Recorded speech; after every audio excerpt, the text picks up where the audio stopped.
Bonjour, bonsoir, ça dépend. Il y a Bisika Oyo Bozali, il y a Ngonga Oyo Bozali, Kolanda Biso en ce moment-ci au travers. Il y a Canal, il y a Congo en marche télévision, la chaîne par excellence, la chaîne qui vous informe en temps réel, la chaîne qui vous donne l'information bien raffinée, l'information bien traitée. Voilà pourquoi Mukolo Alelo, Tokutani Bisu Nabino, Ponako Solo la Maïmatali, actualité politique na Katiambo Canabiso, Oyo, il y a République démocratique du Congo, Jeff Badibama toujours à la présentation de votre émission, le plus 243 81 717 11 97, plus 243 81 717 11 97, et Zali numéro Nabiso à contact, ceux qui ont dit bien, Naba ya écran Nabino wana na C au Komona numéro Nabiso, Oyo et Zali affiché, to Zali wana pour servir Bino, ba Oyo so bazana posa, bazwa espace na Congo en marche télévision, aux appels à posa ya koya kolobe la parti politique na yo, koya kolobe la lingomba Oyo ozali na yango koya kolobe la église na yo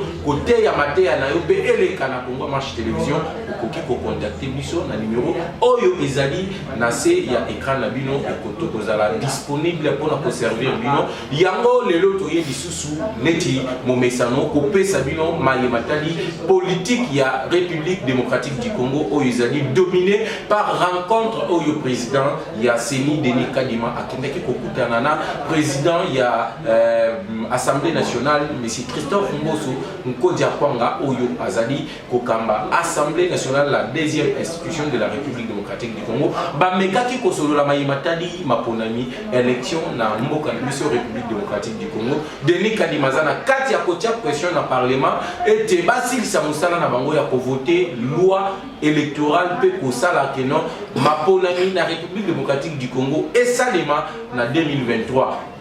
Opération habitualisation, il y a recensement, il y a population, na enrôlement, il y a électeurs, et que ça les massés, Nanzela Moko, est-ce que Yango, et comme m'a sauté dans glissement, il y a 2023, Mamak Solo, Anandeto, comme Solo là, Awa, na plateau, na biso, il y a Congo, à marche télévision, et surtout dans l'émission décryptage des actualités politiques, au Nazali, na Isengo, Yakoyamba, Moko, il y a communicateur à Lingomba, UDPS, Papa Lola, Oyo, na présenté, alors pour le moment, mes salutations à toutes les mamans. Et Lilo Izali, Sanza, Oh Izali, Sanza Nabino. Tozali koyebisa na ba maman que Kolobaye te Sanza ya misa toza Sanza ya ba maman. Et Lingi Kolobaye te Babsa la bino ba kadote. Et d'ailleurs, bino ba maman il faut besoin responsabilité ya ba tata. Parce que bolingi boko mandenge moko. Nenge bolingi boko mandenge moko na ba papa. Ata na bandaku bosala pi musalo ba tata bandeki ko sala ba. Même en République démocratique du Congo, et ça cadeau bakopé Sabino te bapé Sabino ba ministère non, il faut vous prouver la communauté nationale et internationale que vous êtes capable d'assumer les hautes fonctions en République démocratique du Congo. Voilà, c'était juste un passage. Alors, ceux qui n'azali koloba même langage na ndeko ou azali sur ma caméra, j'aimerais déjà dire bonjour à mon invité. Papa Lolambo Papa Jeff. Boni santé.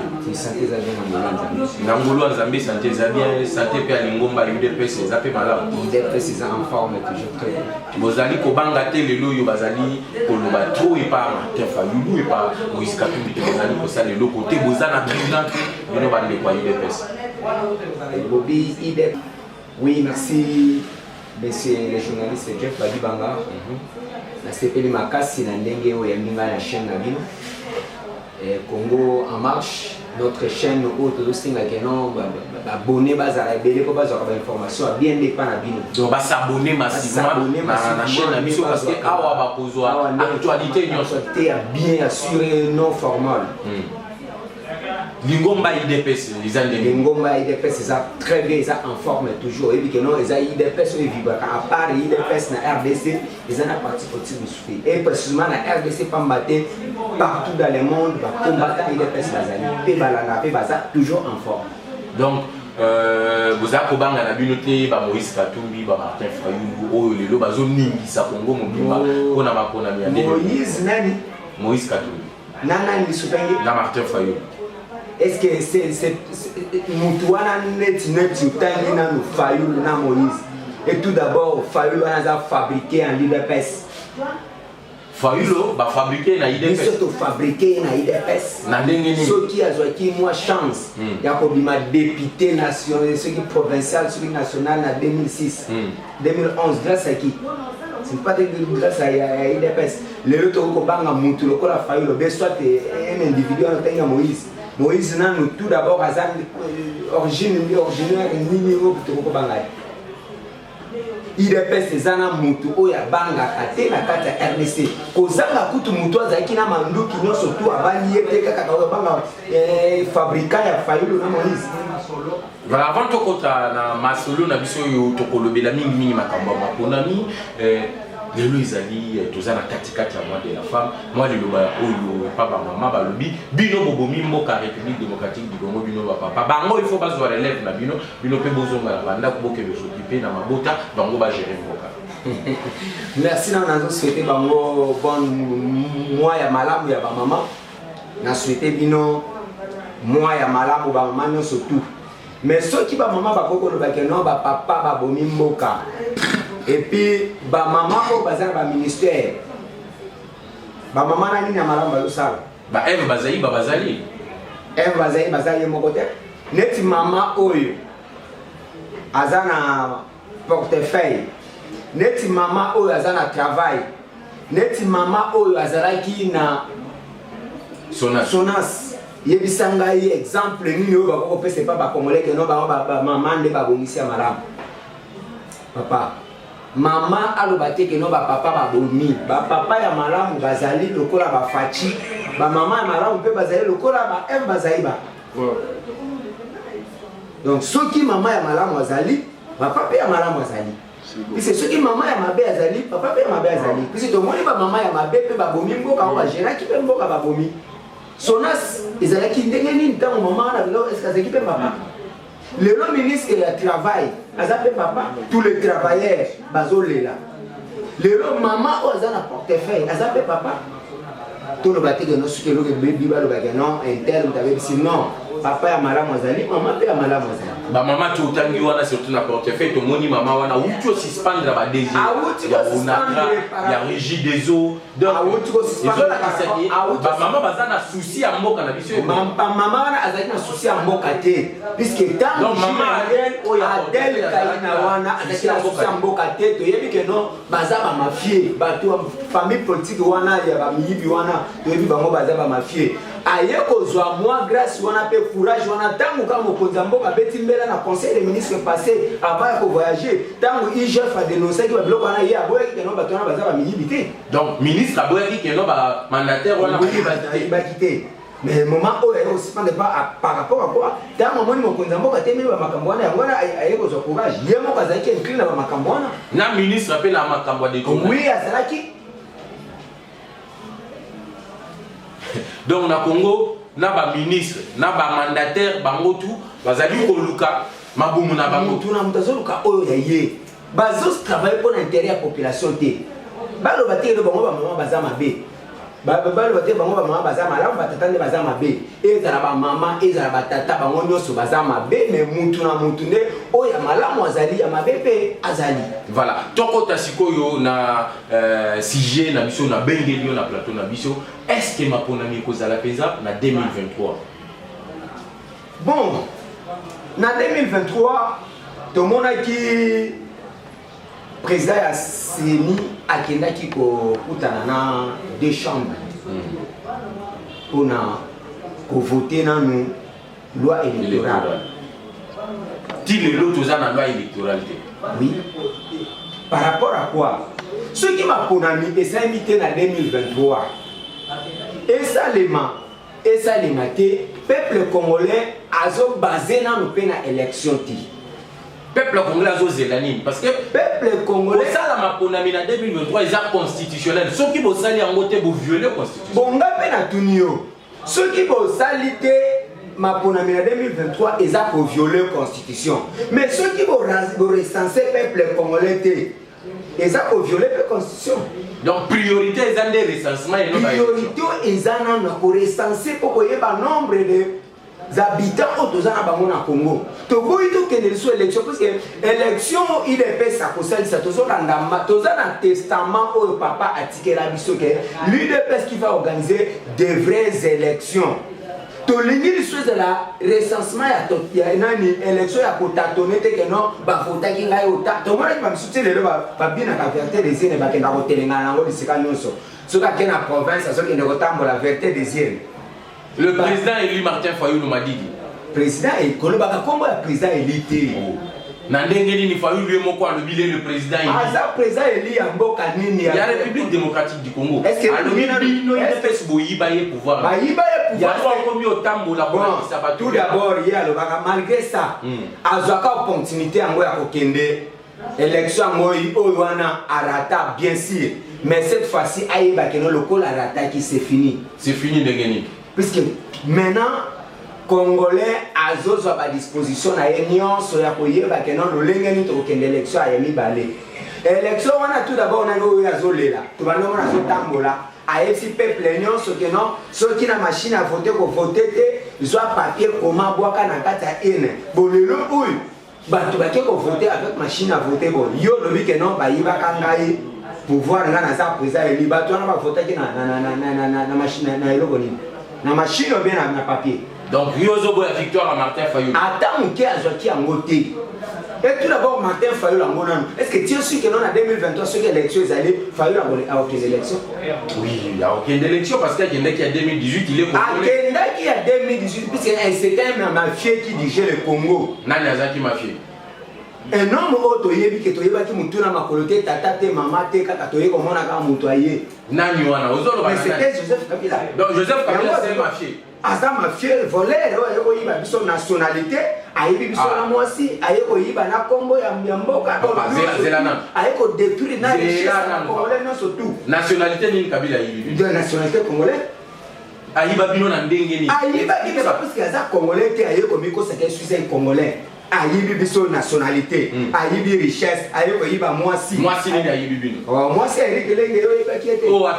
Oh ya zana ye actuel. Na Olive Lenge. Oui. Ah tika makambo. Ah papa, bosiko to lo banini. Olive Lenge azamwasi Eric Lenge. Bon oui, azaki mwasi Eric Lenge. Azamwasi Joseph Kabila. Azaki mwasi na kia ba bomi Eric Lenge ya yeko récupérer. Nani abomaki Eric Lenge. Bango moko ba yebi. Azawala, azanvi. Akenda Eric Lenge azaki nani? Moi mobile ya nani ya Olive. Donc Kabila bomande mobile ya Olive pozo Olive Lenge. Oui. Alors tant va falloir avoir des opportunités comme mutu azaki au sommet azaki ndenge moko na bango sans nationalité. Les lois va piquer dans 2023 ba Moïse banani va falloir ba lobi que non ba oya. Ngai oyo bino bolo ba que non falloir azaka mutu ya bandu. Moi je suis du originaire du Bandundu Fayulu Ngobila. Na Bandundu ngo boname kana ko tuna ba bande ko na biso Bandundu. Bambangi na muna Bandundu. Munga sala Musa babubo ay Fayulu ngo beke tu bana ina ke muntu Bandundu. Bandundu nanki village. Nanki village, nanki district, nanki territoire. Kaka bime bona kaka Fayulu. Et d'abord Fayulu na Bandundu no kombo Fayulu et signifiant. Donc comment Fayulu na Bandundu ezalaka na Bandundu toza netingane na nyaboyi nazana signification kombo na ngai neti André Kimbuta soko tukoko tengela na bato lokola bakimbuta tengela na Adolphe Musito tengela na Antoine Kizenga tengela na bato lokola bangobila kutu na ko accepter à 100% mon vieux zala calme. Soki aza ya Bandundu soki alobi ke non apesi candidature et kozala ni négociable ke non ba tuna boye na boye valable.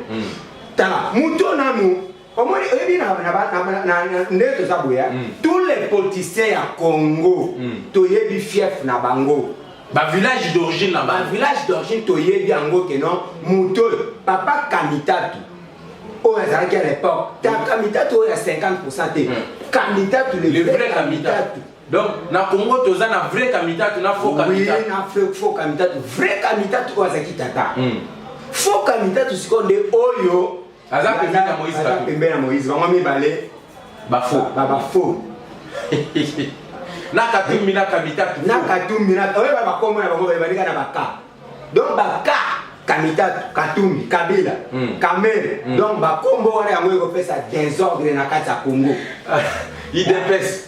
Olobi bakaka wana. Bakaka wana nde pesi désordre na Congo. Olobi ka baka mususu bakaza di olongoli. Oh, kaza des congolais. Baka o eza signifié, o baka o ya mabeto yebi baka wana na Kamita Katumbi Kabila baka mususu wana o ya mabe wana.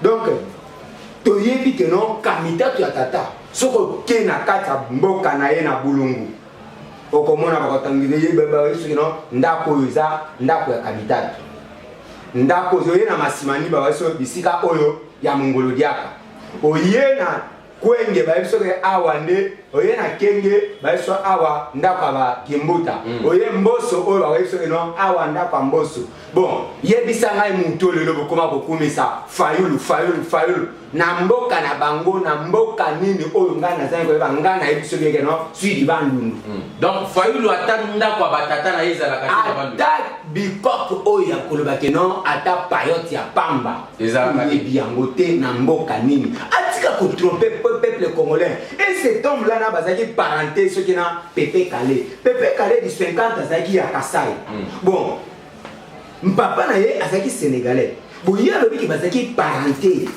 na Pepe Kale na côté ya papa be na côté ya maman bon ye ko bima na bandundu na lolenge nini yuzo ka ba révélation izo bima na Congo à la télévision alobi azaki parenté ya Pepe Kale ka ba sele ya pai o azala ki 50 ya Kasai ya Sénégal siko ye fo yu alobi aza parenté bon aye ko bima na bandundu ndenge nini mon frère au moni Congo eza biloko ebele poto za makasi awa lokola ide pesa za na pouvoir lokola papa no yake no soki ide pesa zi pouvoir makambo nyonso kozonga en ligne toza na tana no teke no o élection boina to na tana no ya ko bongisa nyonso ekoma en ligne sima nango toke na ba vraies élections même muto lelo tangeli na ke Katumbi balobi bino ba makambo tu bozoluka ya ko réviser constitution o loi Noël Tiani Congo la congolais d'origine tout wana bozali ko banga Moïse Katumbi po bomoni ke Katumbi aza populaire à combattre bino na élection parce que bilan na bino ezali négatif aza populaire na équipe ya Mazembe bien na Congo au moins na te bisika to azo kendi c'est plein mais soki bisika no sazo kende wana plein ba ebi ke no moyibi wana a détourner ba minerais ya ba congolais a teka azo kende bazo yamba epo bali ya mbongo yo kasi bato no plein wana bayeko yamba bayeko zwa mbongo ya ba congolais ayibaka yo kasi meme no tour ya bato no sozo ka o banani bazo lobela Katumbi lelo même Mokebai baza ba congolais ba yebi ke no bisika wana fruit na bango ko eza wana ba kele po bazwa yango mais ba lo ba te fond ke no aza ya bango donc ba Mike Mokebai ba Daniel Safu bazo komisa Katumbi no pas que lo Katumbi c'est mbongo mais ba ya mbongo baza na posa ya mbongo ba congolais ba yiba ki na ba minerais ya Congo est-ce que tout d'abord yena no azo s'entendre que non en 2023 que aux élections puisque to zana loi ya Chani oui bien sûr tokotalango après avoir loi ya Chani est-ce que la communauté internationale zolukaye biso ba congolais zolukaye bozolukela yini tozolukela ye contre ba minerais na biso o ayiba et gérance na ye panda o ya gérer tant o ya gérer qui est gouverneur ya Katanga photo landela ye to yeba ya gérer qui comment c'est un vendeur d'Indakala simanango a kokoma millionnaire et milliardaire na Ndakala nda zimbo wana tokoyeba et tout d'abord mutu a komi koloba lelo yo na époque ya mutu Katumbi yo na époque ya musée azalaki wa musée akimisa na bango akimisa na Moïse Katumbi akenda ka Zambie ya bosani ba conteneur ya ba congolais o ya tangaka na Zambie pe alobi ke nonga na za congolais te na za zambien biloko na kangia ngoza ba congolais bana nyongo nanga lelo aya ko bima pe tala grâce à sa fatina na zone qui est en exil si c'était moi mais il est là en exil un juif wana ayoko sakalelo na Congo obi ke ba congolais ceux qui to so conscience to ba to kola biloko ya ba Katumbi o ba poza sur na Congo te azam to kimisa ma aza congolais te ya mboka nini ya wapi katebeka to grand frère na yemo pa pesa révélation alors ceux qui Katumbi aza congolais te pourquoi bozo banga to kendeka na mapona mais to ba étranger comment puisque l'élection est à Congolais, mais tu comme étranger comment? L'élection est à Congolais. Papa, au moins dans Congo, tout ça pour ça na Cambodge. na Congo surtout le bique non to bandi ko landela moko na moko ebele ba ko chapua ba ko kima o to zo benga lelo ba congolais ozoka donc Katumbi Katebe Katoto alobaki bien que non et tout d'abord aza mwana moko abotami na voie normale tout bana ndenge wana ka bango ba ka désordre na bamboka ya batu bien abotami na voie normale oui abotami na voie normale puisque maman Katumbi azalaki bonne na ndako ba Katebe Katoto tango maman ya Bakatebe akufi papa Bakatebe azuye soki na toilette soki na douche soki wapi sima nango yenda ye kobotama yango wana bana bongo bamemaka donc Katumbi abotami na papa ya Katebe Katoto papa ya Katebe Katoto un juif maman na ye azalaki bonne na ndako ya Katebe Katoto zambier yango wana omonaki mutu wana ye kobota mais azati ke non congolais ya tata soit ya mama ata goutte moko ya litanga ya ba congolais azana ngoti mais nazo kamwa ti akoma kokota makama ba congolais mais ndenge nini ba congolais mususu baza kokumisa ye balobi ba congolais bazo kumisa je na ebiso bien que non bazo kumisa ye na tangu bazo loba mbongo ezobima bango bazo zwa mais azate ke non po ba kumisa ye ke non azana cœur na bango non bazo zwa ye mbongo nde ba congolais wana pe bazo kumisa ye peut-être bango pe baza origine moko na ye lokola ba kamita to baza pembeni na ye.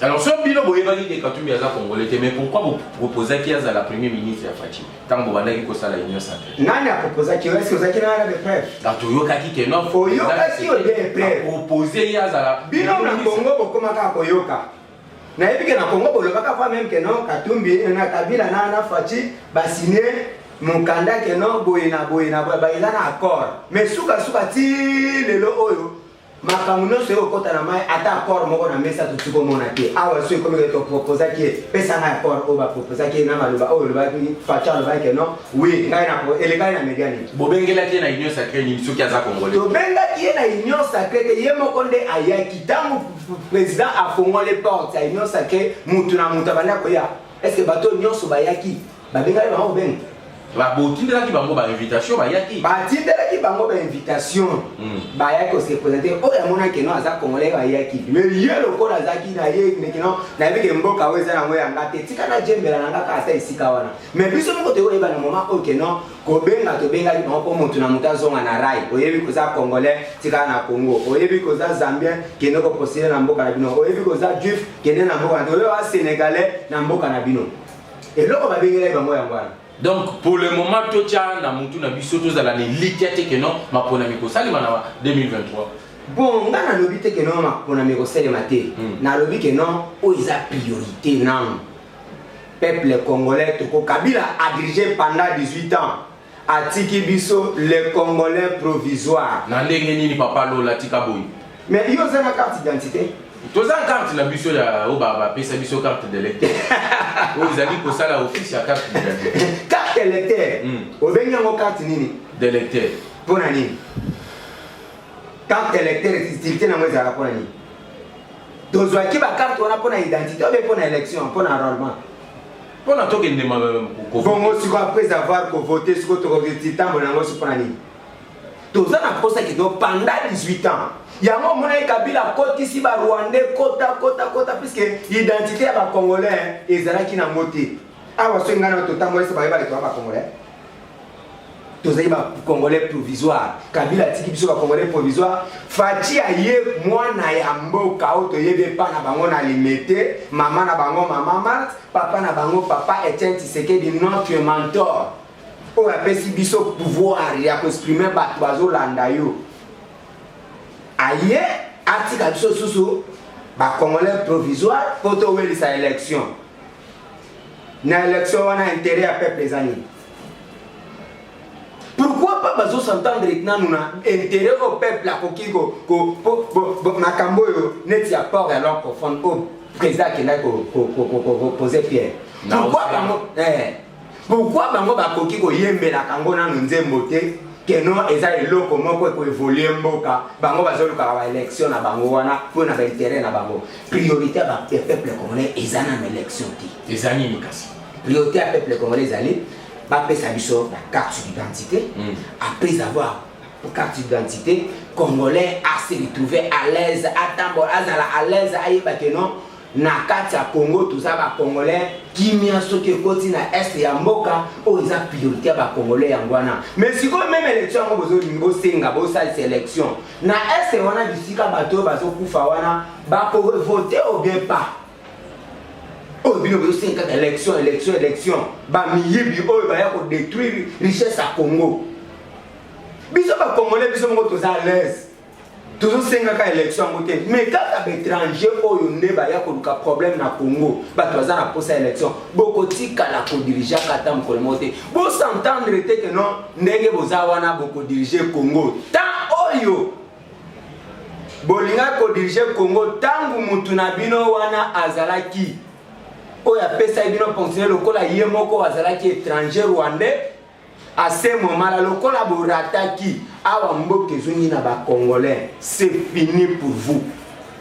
Moi, quoi s'entendre était ceux qui vont oser, qui vont voir qu'un bon on a vu na ba portion wana ya pamba.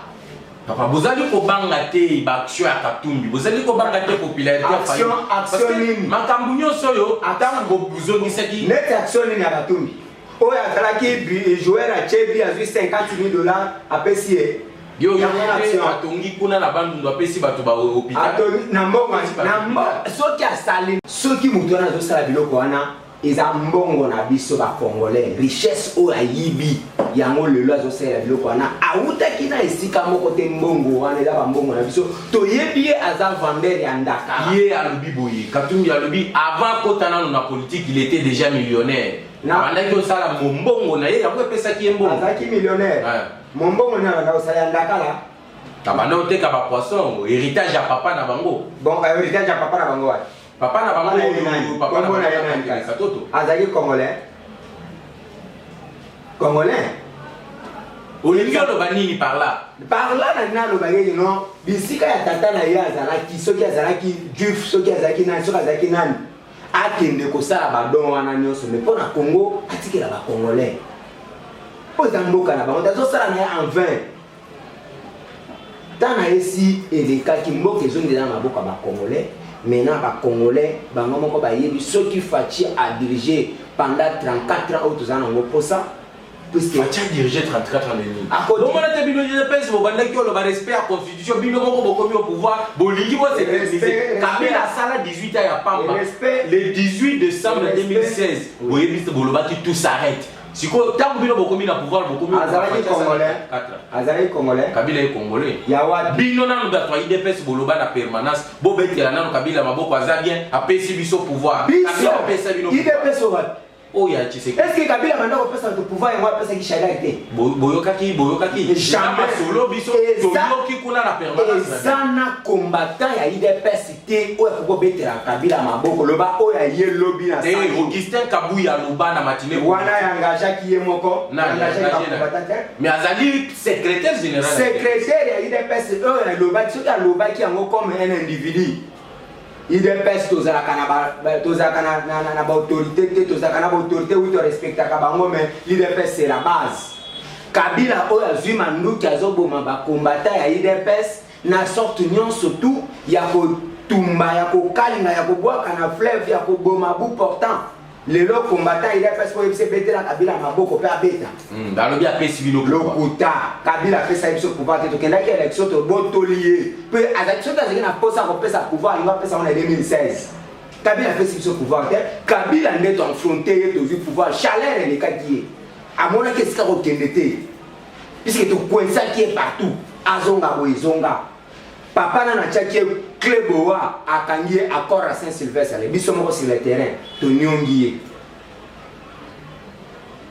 alors yena biso toza le côté ko lobake non Kabila sala boyo un tel si pour le moment to yebi que IDPS to concevoir pouvoir boyo timu colonel que ça do timu cologisa ko ya soki longwe et pas ya Fachi et koko ya peme me pananga yango bokomi oluka bo changer mandat elongwa na 5 ans ekende na 7 ans bo Tshisekedi a umela la pouvoir eza échec et ça m'a échec na bino par rapport à quoi nini oyo échec oyo comme na non Fachi sala mutu moko te oyo biso to kobanga biso yebi que non tozo conserver pouvoir na biso et l'ongwe na pas Fachi et yé pas nangai et l'ongwe pas nangai et zongi pas président Neville et l'ongwe pas président Neville et yé pas président Charles et l'ongwe pas donc kaka nengwana an se Afrique du Sud yango nde pouvoir à IDPS. Beaucoup conserver pouvoir Lénine parce que la population est allée se lamenter que bilan a bino est négatif. Quand tout le bien qu'on partager bilan wana te. Martin Fayoulou a lobby pour excloquer population na ram. Donc bino kobanda na présidence tinase kimoyibi kala mingi te ba utu o suspendre ba DGA ba yibi Congolais ali komona te azofuta facture ya mayo amelaka te. Mutu azofuta facture ya courant wa asalelaka te. Bilan ni yo bokopesa na population pour s'éterniser la pouvoir. Papa, ce que vous voulez que non, bilan moko ezati à kopesa na population c'est regrettable. D'accord, regretter pas. Ça mutuna na tuni yo en tant que molobe ya lingomba IDPS o la kisabiso bilan ni yo bino boza. Bilan na biso eza positivement au président de la République. Ya liboso bosalimi. Ya liboso. Au moins nous gratuité de l'enseignement. Oh na chika pesa la kate. Na chika pesa la kate na absolument na chika pesa la kate partout en RDC. Nyonso ezali ti na fait fond na ba piki mais ezali. Deuxième. Tu pesa bino citation ba passeport. Et le mwe boyebi bono so ba passeport combien? Les deux à combien? Troisième, ba billet aviation. Ils en a combien? Quatrième. Donc le lot oyo ceux qui te le disent que tanga ezana ebele to kwa kosi sangoti oyo facha sali le lot même ozolo ba kenon ba DG bakangi bango ba yibi yebisanga ine poko panda ye Fayulu wana ba diriger pendant 18 ans Fayulu a dirigé mboka te ba diriger ensemble na ba kabila ozoko ya pourquoi ya zaki député et il est là député bon député à Gérard tango bazosala babiloko wana nyonso Fayulu azalaki te Katumbi wana azali gouverneur badirige pendant 18 ans yebisanga na epoke na bango nani oyo tikala koyoka keno DG tel bakangi ye batikala kokanga DG nini keno adetourne mte ote komona awa moto aye kozwa mbongo ya courant na ngambo ya Brazza Bochar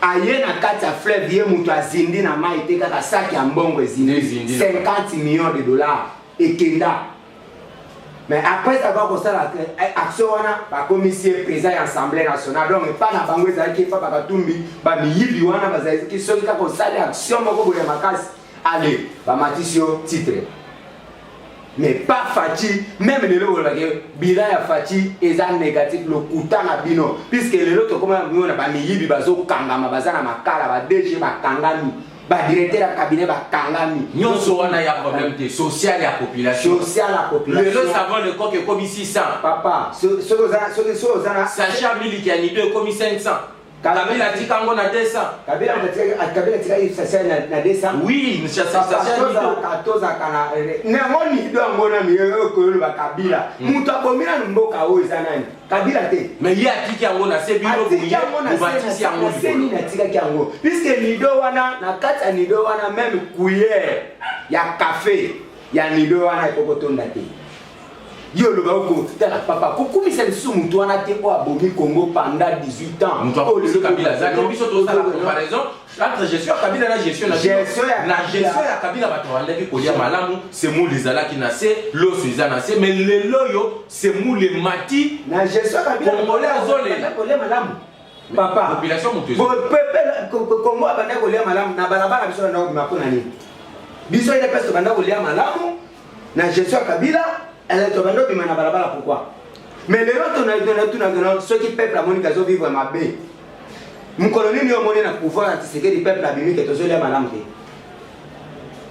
oh tozo la molili ma ezate mon colonel omone bango na balabala baza ma trop bazo ima te ba 2023 et ya baza à l'aise ceux qui bazala qui à l'aise te mais bazo tozo mona bango na balabala lokola baza na balabala te wana eza lokuta ya Fayulu ozokusala bango wana voilà moi le basuka avant tout kabona na mon numéro de téléphone moi le basuka ezali merci ndeko na ngai na lolenge boyambinga na chaîne na bino na remercier bino madame nazo senga na population nationale et internationale qui bo s'abonner massivement na chaîne na biso Congo En Marche Télévision.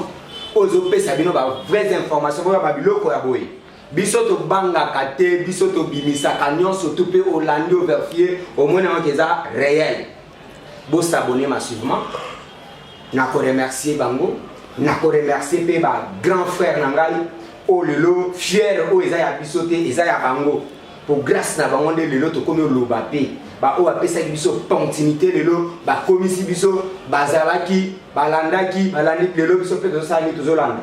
Na remercier mon grand frère Neville Ilunga, Charles Kastanda, JC Mwamba, Bangonio surtout vraiment naza au bon cœur, Nabino, tous les présidents du Parlement debout, tous à la ensemble, totika ko yinana, totika ko bunda, botala bokanisa bisika nini to wuti, kolomba limete tito komana oya 37 ans. Les autres ont pouvoir, les autres ont inito sangana, poto pesa le coup pas ya fachi, mais to inana pourquoi? Mbongo et kabola bisote pouvoir et kabola bisote to kanisa pas sur to zakina. Mon vieux Neville Ilunga, au petit frère na yo ami de souffrance, au yebi surtout yo base wana ndenge ni za titre ya to sala repli na kata zan. Au yebi na nieri tozo kombola nyei pour kaka to panza évangile ya Tshisekedi ya IDPS bongo lelo to kabona pourquoi alors tozala mobiliser to sangana to pesa valeur na parti na biso to landa te que non intel que c'est IDPS za ba carte de IDPS za de base. Merci nande konangai Jeff Badibanga, merci oyo azolinga que non tout le temps to pesa ka information puisque Congo bayo kakani tozole loba Congo bayo baka fatia za sala nini Congo bayo non ba congolais bazo vivre le lenge nini ba congolais tozala patient. Moïse tanga bimisi ba na Israël na Égypte pour ba koma na terre promise na désert ba oyo bazaki motema makasi te ba koma ko lela zone sa biso wapi na Égypte mais ba bosali ke Égypte zaki nene boumbu. Vraiment, sur les ébélés, ceux qui un jour n'ont pas d'opportunité à la chaîne Nabiso ya Congo en marche, tu peux développer toujours. Merci. Mon numéro, plus 243 90 49 60 329. Merci. Na remercie Bino. Tout le monde a remercié. Ça n'est fini avec ces numéros de décryptage de l'actualité politique réelle. C'était mon plaisir de recevoir l'un des communicateurs de l'IDPS au nom du président Lola Oyo Tomeki Kosolola na yema yematali ma ponami boyoki ba maman na révélation Oyo tali côté à Fayulu na Katumbi. Alors bato Katumbi na bato Fayulu, si vous avez des choses à répliquer na Oyo Bouti Olanda sur Congo Marche Télévision, notre numéro est affiché en bas de l'écran, vous pouvez nous appeler et nous allons vous donner les droits à la réponse. Boko Solola na kati ya même émission Toko Solola Nabino pour être éclairer batou soki makambo toyoki awa izali ya solo ngana bino tokuteni na bino na mikolo izali koya. Ciao.